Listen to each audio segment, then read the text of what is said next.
Hello friends, free online classes by Gaurav sir में एक बार फिर से आपका स्वागत है।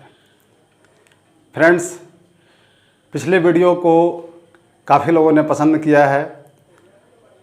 सबसे पहले उन लोगों को बहुत बहुत धन्यवाद।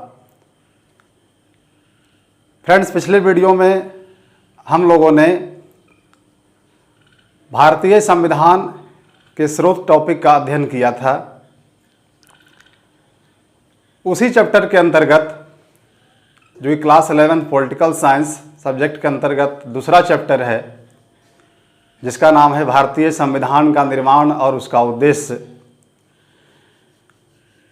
उसी चैप्टर के अंतर्गत हम लोग आज एक नए टॉपिक का अध्ययन करेंगे। अभी तक के वीडियोज में हम लोगों ने संविधान की परिभाषा, संविधान के प्रकार, भारत के संविधान का निर्माण कैसे हुआ, उसके निर्माण के स्रोत क्या हैं, इन सारी बातों का अध्ययन हमने अभी तक के वीडियोज में किया है। आज के वीडियो में हम लोग जिस टॉपिक का अध्ययन करने जा रहे हैं वह टॉपिक अपने आप में काफ़ी महत्वपूर्ण है। क्लास 9th में भी इस टॉपिक का जिक्र है, क्लास 11th में भी आपको यह पढ़ना है और विभिन्न प्रकार के प्रतियोगिता परीक्षार्थियों के लिए भी यह टॉपिक काफ़ी महत्वपूर्ण है। तो चलिए हम शुरू करते हैं आज का टॉपिक, जिसका नाम है भारतीय संविधान की प्रस्तावना, जिसे कि हम लोग बचपन से पढ़ते आ रहे हैं और लगभग सभी लोग जानते हैं। फ्रेंड्स, किसी भी देश के संविधान को बनाने का एक निश्चित उद्देश्य होता है। केवल संविधान ही नहीं बल्कि हम कोई भी कार्य अपने जीवन में जो करते हैं उन सबको करने के पीछे कोई ना कोई उद्देश्य होता है। बिना उद्देश्य के हम किसी कार्य को नहीं करते। भारतीय संविधान को भी बनाने के पीछे संविधान निर्माताओं के कई उद्देश्य थे। उस उद्देश्य प्रस्ताव को पंडित जवाहरलाल नेहरू के द्वारा 13 दिसंबर 1946 को संविधान सभा की बैठक में पेश किया गया था और 22 जनवरी 1947 ईस्वी को संविधान सभा के द्वारा उस उद्देश्य प्रस्ताव को स्वीकार कर लिया गया था। वास्तव में भारतीय संविधान का जो मुख्य उद्देश्य है उन सभी की झलक भारतीय संविधान की प्रस्तावना में दिखाई देती है। भारतीय संविधान की प्रस्तावना का मुख्य आधार ही भारतीय संविधान का उद्देश्य प्रस्ताव है। तो आइए हम लोग देखते हैं भारतीय संविधान की प्रस्तावना। सबसे पहले हम लोग प्रस्तावना का अर्थ समझने का प्रयास करेंगे कि प्रस्तावना है क्या। बहुत ही आसान है। आसान शब्दों में से हम समझेंगे, किसी भी काम को शुरू करने के पहले कोई ना कोई भूमिका होती है और उस भूमिका के बाद ही, परिचय के बाद ही हम किसी काम को शुरू करते हैं। ठीक उसी प्रकार से प्रस्तावना भी हमारे संविधान का एक परिचय है। हालांकि यहाँ पर यह ध्यान रखना है कि संविधान की प्रस्तावना भारतीय संविधान का भाग नहीं है, परंतु संविधान का भाग नहीं होते हुए भी संविधान की प्रस्तावना को संविधान की आत्मा कहा जाता है। जिस प्रकार आत्मा के अभाव में शरीर की कल्पना नहीं की जा सकती, ठीक उसी प्रकार प्रस्तावना के अभाव में संविधान की कल्पना नहीं हो सकती। संविधान का क्या उद्देश्य है इसकी पूर्ति नहीं हो सकती। और आसान भाषा में यदि आप समझें, तो यदि आप कोई पुस्तक खरीदते हैं तो उस पुस्तक में क्या क्या लिखा है, किसके लिए वह लाभदायक होगी, किस किस टॉपिक को उसमें समाहित किया गया है, इन सब की जानकारी आपको लेने के लिए पूरे किताब के पन्ने को पलटने की ज़रूरत नहीं होती, बल्कि आपने गौर किया हुआ किताब के पहले पन्ने के बाद जो लेखक का विचार प्रस्तावना या आमुख या प्राकथन के नाम से लिखा रहता है, उसी विचार के अंतर्गत पूरे किताब का सार होता है और उसमें बताया जाता है कि इस किताब को लिखने का क्या उद्देश्य है, किनके लिए यह लाभदायक होगा। ठीक उसी प्रकार से संविधान की प्रस्तावना भी यह बतलाती है कि हमारे संविधान का उद्देश्य क्या है, हमारे शासन का आदर्श क्या होगा, हमारे देश के संविधान का लक्ष्य क्या होगा। इन सभी बातों को प्रस्तावना के द्वारा बतलाया जाता है और प्रस्तावना को पढ़ने के बाद ही आप भारतीय संविधान के बारे में काफ़ी कुछ जान जाते हैं कि इस संविधान का क्या उद्देश्य है, क्या लक्ष्य है और क्या आदर्श है। बहुत सारे विदेशी विद्वानों ने संविधान की प्रस्तावना के महत्व को बतलाते हुए कहा है कि भारतीय संविधान की प्रस्तावना इतनी सुंदर है कि कोई भी व्यक्ति केवल प्रस्तावना को पढ़ करके ही संविधान की जानकारी हासिल कर सकता है, उसे पूरा संविधान पढ़ने की जरूरत नहीं है। तो आइए अपने इस खूबसूरत प्रस्तावना का आज हम अध्ययन करें और प्रस्तावना में प्रयोग किए गए बहुत सारे महत्वपूर्ण शब्द जो हैं, जो कि अक्सर परीक्षा में पूछे जाते हैं, उस पर आज हम लोग चर्चा करेंगे। सुविधा के लिए हमने सभी महत्वपूर्ण शब्दों को, प्रस्तावना के सभी महत्वपूर्ण शब्दों को पॉइंटबद्ध कर दिया है और सभी पॉइंट पर हम लोग बारी बारी से गौर करेंगे। सबसे पहले है, जिसकी चर्चा हम पहले भी कर चुके हैं, हम भारत के लोग, हमारी प्रस्तावना यहीं से शुरू होती है, जिसे बतलाया गया था कि आयरलैंड के संविधान से हम लोगों ने लिया है। हम भारत के लोग भारत को एक संपूर्ण प्रभुत्व संपन्न समाजवादी पंथ निरपेक्ष लोकतंत्रात्मक गणराज्य बनाने के लिए तथा उसके समस्त नागरिकों को सामाजिक, आर्थिक, राजनीतिक न्याय, विचार और अभिव्यक्ति, धर्म और उपासना की स्वतंत्रता, प्रतिष्ठा और अवसर की समता, व्यक्ति की गरिमा, राष्ट्र की एकता और अखंडता सुनिश्चित कराने वाली बंधुता बढ़ाने के लिए अपने इस संविधान सभा में एतद द्वारा अपने इस संविधान को 26 नवंबर 1949 ईस्वी को अंगीकृत, आत्मर्पित और अधिनियमित करते हैं। यही हमारे संविधान की प्रस्तावना है, जिसे हम बचपन से पढ़ते आए हैं। लेकिन आज इसके शब्दों पर हम गौर करेंगे। पहला शब्द, हम भारत के लोग, मतलब कि हमारा जो संविधान है, हमारे संविधान का जो उद्देश्य है, उस उद्देश्य को भारत के सभी लोगों के द्वारा स्वीकार किया गया है। यहीं से हमारा प्रारंभ होता है कि हम सभी देशवासी अपने संविधान के उद्देश्य, आदर्श और लक्ष्य को स्वीकार करते हैं। बहुत ही आसान है। दूसरे नंबर पर है संपूर्ण प्रभुत्व संपन्न। संपूर्ण प्रभुत्व संपन्न का अर्थ है कि हमारा देश आंतरिक और बाह्य रूप से पूरी तरह स्वतंत्र है और यह किसी का गुलाम नहीं है, इसके ऊपर कोई बाध्यकारी शक्ति नहीं है और यह अपनी इच्छा के अनुसार अपना कार्य कर सकता है, अपने देश की विकास की योजना तैयार कर सकता है।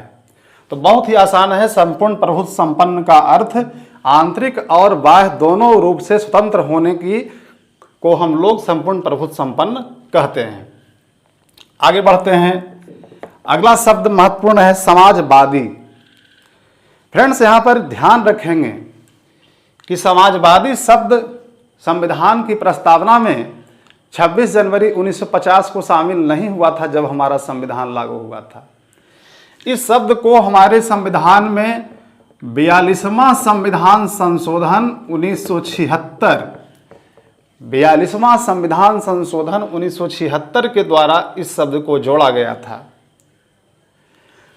और जवाहरलाल नेहरू और महात्मा गांधी के विचारों का सम्मान करते हुए इस शब्द को हमारे संविधान की प्रस्तावना में लाया गया, जिसका अर्थ है कि राज्य, हमारा देश या सरकार ऐसा प्रयास करेगा जिससे कि अमीर और गरीब के बीच की खाई कम हो सके, अमीरों और गरीबों के बीच अंतर को कम किया जा सके, साथ ही आर्थिक उन्नति का अवसर समाज के सभी वर्ग के लोगों को प्राप्त करने का मौका दिया जाए, उसे ही समाजवाद या समाजवादी प्रयास कहा जाता है। तो हमारे संविधान में 42वां संविधान संशोधन 1976 के द्वारा प्रस्तावना में समाजवादी शब्द को जोड़ा गया। विशेष ध्यान देंगे क्योंकि परीक्षा में अक्सर यह पूछा जाता है। आगे बढ़ते हैं। अगला शब्द पंथ निरपेक्ष। यह शब्द भी हमारे संविधान की प्रस्तावना में प्रारंभ से नहीं था, इसे भी 42वां संविधान संशोधन के द्वारा ही जोड़ा गया है और यह बहुत महत्वपूर्ण और विवादित शब्द है।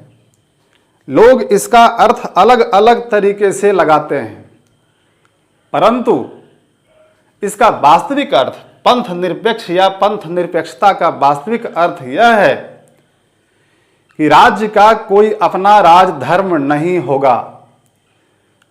राज्य के द्वारा किसी भी विशेष धर्म को संरक्षण प्रदान नहीं किया जाएगा और देश के सभी नागरिकों को, चाहे वह किसी भी धर्म के मानने वाले हों, सभी को बराबर दृष्टि से देखा जाएगा और बराबर का अवसर प्रदान किया जाएगा। सारांश में आप छोटे शब्दों में कह सकते हैं कि राज्य सर्वधर्म समभाव की स्थिति को अपनाएगा और उसकी नज़र में सभी धर्म एक समान होंगे। धर्म के आधार पर नागरिकों के साथ कोई भेदभाव नहीं होगा, उसे ही हम पंथ निरपेक्ष कहते हैं। तो हमारे देश के संविधान की प्रस्तावना के द्वारा पंथ निरपेक्ष राज्य की स्थापना का लक्ष्य रखा गया है और हम उसमें काफ़ी हद तक कामयाब भी हुए हैं। अगला पॉइंट है लोकतंत्रात्मक गणराज्य। दो शब्द है, लोकतंत्रात्मक और गणराज्य। आइए इसे समझते हैं, काफ़ी आसान है। लोकतंत्र शब्द को हम लोग काफ़ी पहले से सुनते आ रहे हैं। जनता के लिए शासन, जनता का शासन, जनता के द्वारा शासन, उसे ही हम लोकतंत्र कहते हैं। लोकतंत्रात्मक सरकार में कोई भी जनप्रतिनिधि जनता के प्रति उत्तरदायी होते हैं और उनकी भलाई के लिए कार्य करते हैं। तो हमारे संविधान के द्वारा लोकतंत्रात्मक शासन का लक्ष्य रखा गया है और उसके साथ साथ गणराज्य की स्थापना का लक्ष्य भी रखा गया है। अब गणराज्य क्या है? दुनिया के बहुत सारे देश ऐसे हैं जहां लोकतंत्र तो है लेकिन गणतंत्र नहीं है। उदाहरण के लिए ब्रिटेन या इंग्लैंड का नाम ले सकते हैं। इंग्लैंड में लोकतंत्र है लेकिन वहाँ राज्याध्यक्ष का पद निर्वाचन के द्वारा नहीं बल्कि वंशानुगत तरीके के द्वारा पूरा किया जाता है और वहाँ राजा या रानी का पद अभी भी वर्तमान है जो कि वंश परंपरा के आधार पर बनाया जाता है।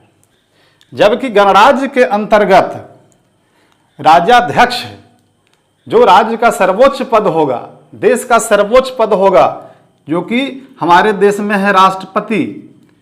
तो हमारे देश के संविधान के द्वारा यह व्यवस्था की गई है कि हमारे देश में राष्ट्रपति का भी निर्वाचन होगा, राज्याध्यक्ष का निर्वाचन होगा, देश के सबसे बड़े पद पर बैठने वाले व्यक्ति का निर्वाचन होगा। वह वंश परंपरा के आधार पर नहीं चुना जाएगा और देश का कोई भी नागरिक उस पद तक पहुंच सकता है निर्वाचन की प्रक्रिया में भाग लेकर। उसी को गणराज्य कहा जाता है। तो हमारे देश के संविधान के द्वारा लोकतंत्रात्मक गणराज्य की स्थापना का लक्ष्य रखा गया है जो संविधान के लागू होने के बाद से आज तक सफलतापूर्वक जारी है। आगे बढ़ते हैं। छठे नंबर पर है सामाजिक आर्थिक राजनीतिक न्याय। हमारा संविधान देश के सभी नागरिकों के लिए सामाजिक आर्थिक और राजनीतिक न्याय की स्थापना का प्रयास करता है, क्योंकि न्याय के अभाव में कोई भी शासन पूरा नहीं हो सकता है। सामाजिक न्याय के अंतर्गत समाज में सभी नागरिकों को बराबर का अधिकार दिया जाता है, किसी के साथ कोई भेदभाव नहीं किया जाता है। आर्थिक न्याय के अंतर्गत व्यक्ति के आर्थिक प्रयासों का लाभ उस व्यक्ति को देने का अधिकार दिया जाता है। साथ ही आर्थिक क्रियाओं को करने के लिए किसी प्रकार का भेदभाव संविधान के द्वारा नहीं किया जा सकता है। कोई भी व्यक्ति किसी भी पेशे को अपना सकता है और अपना जीविकोपार्जन कर सकता है। राजनीतिक न्याय के अंतर्गत देश के सभी नागरिकों को राजनीतिक प्रक्रिया में भाग लेने का अधिकार मिला है, वोट देने का अधिकार मिला है। ये सभी अधिकार राजनीतिक न्याय के अंतर्गत आते हैं। तो इस प्रकार हमारे देश के संविधान का यह भी लक्ष्य है कि सभी नागरिकों को हम सामाजिक, आर्थिक और राजनीतिक न्याय प्रदान करें, और इसे प्रदान करने की यथासंभव कोशिश की जा रही है। आगे बढ़िए और पहुंचते हैं इस पॉइंट पर, जिसका है विचार और अभिव्यक्ति। बहुत ही महत्वपूर्ण पॉइंट है। हमारे देश के संविधान के द्वारा यह लक्ष्य रखा गया कि हमारे देश के सभी नागरिकों को विचार और अभिव्यक्ति की स्वतंत्रता मिलनी चाहिए। वास्तव में एक स्वतंत्र देश में किसी भी व्यक्ति को अपना विचार और अभिव्यक्ति की स्वतंत्रता बिल्कुल होनी चाहिए, क्योंकि हर व्यक्ति का विचार महत्वपूर्ण हो सकता है। इसे देखते हुए हमारे संविधान निर्माताओं ने प्रस्तावना के अंतर्गत ही संविधान का लक्ष्य घोषित किया कि भारत के सभी नागरिकों को विचार और अभिव्यक्ति की स्वतंत्रता दी जाएगी, जिसकी चर्चा संविधान के मौलिक अधिकार के अंतर्गत किया गया है और सभी नागरिकों को यह अधिकार प्राप्त है। आगे बढ़ते हैं और अगला पॉइंट है धर्म और उपासना की स्वतंत्रता। हमारे देश में संविधान के द्वारा सभी नागरिकों को धर्म और उपासना की स्वतंत्रता की भी गारंटी दी गई है। जिस धर्म को कोई मानना चाहे, अपनाना चाहे, उसे अपनी इच्छा से अपना सकता है। उसके अनुसार वह उपासना, पूजा का काम कर सकता है, उस धर्म के रीति रिवाज को अपना सकता है और अपनी इच्छा के अनुसार धार्मिक आचरण कर सकता है। राज्य के द्वारा उस पर कोई प्रतिबंध नहीं होगा। तो इस लक्ष्य को भी हमारे संविधान की प्रस्तावना में शामिल किया गया और हमारे संविधान का एक महत्वपूर्ण उद्देश्य बनाया गया कि सभी नागरिकों को धर्म और उपासना की स्वतंत्रता दी जाएगी। आगे बढ़िए, प्रतिष्ठा और अवसर की समता। फ्रेंड्स, समाज में, परिवार में, देश में, कहीं भी हर व्यक्ति की प्रतिष्ठा महत्वपूर्ण होती है। यदि किसी व्यक्ति को उसका उचित सम्मान और प्रतिष्ठा नहीं मिलता है तो उससे हम बेहतर कार्य की अपेक्षा नहीं कर सकते। इसकी गारंटी हमारे संविधान की प्रस्तावना के द्वारा ही दे दी गई और यह कहा गया कि हमारे संविधान का यह लक्ष्य होगा कि सभी व्यक्ति के प्रतिष्ठा और अवसर की समता। अवसर की समता का अर्थ बराबरी का मौका। गरीब हो, अमीर हो, किसी भी जाति का हो, स्त्री हो, पुरुष हो, सभी को सभी कार्य के लिए अवसर की समता प्रदान की जाएगी और इसकी गारंटी भी संविधान के अनुच्छेद 16 के द्वारा सभी नागरिकों को दी गई है कि आप किसी भी अवसर का उपयोग कर सकते हैं, आपके साथ कोई भेदभाव नहीं होगा। इस प्रकार हमारे संविधान की प्रस्तावना के द्वारा प्रतिष्ठा और अवसर की समता भी सभी नागरिकों को दी गई है। अगला पॉइंट है व्यक्ति की गरिमा। किसी भी व्यक्ति की गरिमा बहुत महत्वपूर्ण होती है। आप किसी भी व्यक्ति की गरिमा को ठेस पहुंचाकर उससे बहुत कुछ अपेक्षा नहीं कर सकते। हर व्यक्ति की गरिमा का सम्मान होना चाहिए और एक गरिमापूर्ण व्यवहार उसके साथ होना चाहिए। तो हमारे संविधान के निर्माताओं का यह भी लक्ष्य था कि भारत के सभी नागरिकों, सभी निवासियों, सभी व्यक्ति की गरिमा उतनी ही महत्वपूर्ण है जितनी कि अन्य लोगों की है। इसलिए सभी व्यक्तियों के गरिमा की रक्षा की जानी चाहिए। अंतिम पॉइंट है 11वें नंबर पर राष्ट्र की एकता और अखंडता। कोई भी देश तब तक विकसित नहीं हो सकता जब तक उस देश में शांति और अमन चैन नहीं हो, और शांति और अमन चैन तभी संभव है जब उस राष्ट्र के लोग एक होकर काम करें। राष्ट्र के लोगों के बीच एकता बनी हुई रहे। खासकर भारत जैसे देश में जहाँ विभिन्न जाति, धर्म और भाषा के लोग निवास करते हैं, उस देश में राष्ट्र की एकता और महत्वपूर्ण हो जाती है। और किसी कारण से यदि एकता खंडित होती है तो आप राष्ट्र के विकसित होने की कल्पना नहीं कर सकते।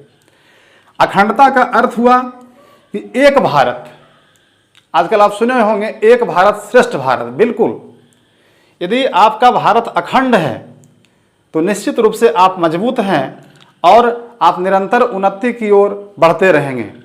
लेकिन यदि आपका भारत खंडित है किसी भी कारण से या खंडित होता है, तो फिर आप सफलता की कल्पना नहीं कर सकते और आपका देश खंडित होकर रह जाएगा। जैसा कि आप लोग पहले पढ़े होंगे कि आज़ादी के समय भारत के कुछ देशी रियासतों ने भारत में शामिल होने से इनकार कर दिया था, जिससे कि भारत की अखंडता पर ही खतरा पैदा हो गया था। लेकिन सरदार वल्लभ भाई पटेल की सूझबूझ से उन सभी देशी रियासतों को भी भारत में मिलाया गया और एक अखंड भारत का निर्माण किया गया और उस समय से लेकर आज तक हमारे देश की अखंडता कायम है।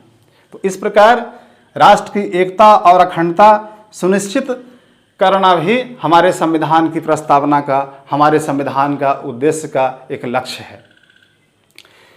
प्रस्तावना के महत्वपूर्ण शब्द का अध्ययन हमने कर लिया और यह देखा कि प्रस्तावना में शामिल किया गया एक एक शब्द का एक विशेष अर्थ है और उन सभी शब्दों का संबंध संविधान के आदर्शों, उद्देश्यों और लक्ष्यों से है।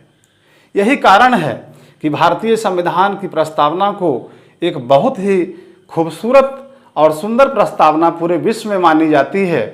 और वास्तव में इन सभी बिंदुओं का अध्ययन करने के बाद हमने भी देखा कि हमारे संविधान की प्रस्तावना काफ़ी महत्वपूर्ण और काफ़ी सुंदर है और वास्तव में केवल इसका अध्ययन करके ही हम अपने संविधान की झलक को आसानी से देख पाते हैं, उसे समझ पाते हैं और अपने लक्ष्यों की ओर आगे बढ़ने का प्रयास करते हैं। आज के वीडियो में बस इतना ही। इसी वीडियो के साथ आपका यह अध्याय भी आज समाप्त हुआ। अगले वीडियो में जब हम मिलेंगे तो एक नया चैप्टर हमारे सामने होगा और हम लोग भारतीय संविधान की विशेषताओं का अध्ययन करेंगे कि हमारा संविधान कैसा है, उसकी कौन कौन सी विशेषताएं हैं जो कि दुनिया के अन्य देश में नहीं पाई जाती है। तो यह वीडियो आपको कैसा लगा कमेंट्स में लिखेंगे। वीडियो अधिक से अधिक तक लोगों तक पहुंच सके इसे शेयर करेंगे और यदि आपको अच्छा लगा तो इसे सब्सक्राइब करेंगे, जिससे कि अगले वीडियो का नोटिफिकेशन आपको प्राप्त होता रहे और आसानी से आप वीडियो को देख सकें। Thank you.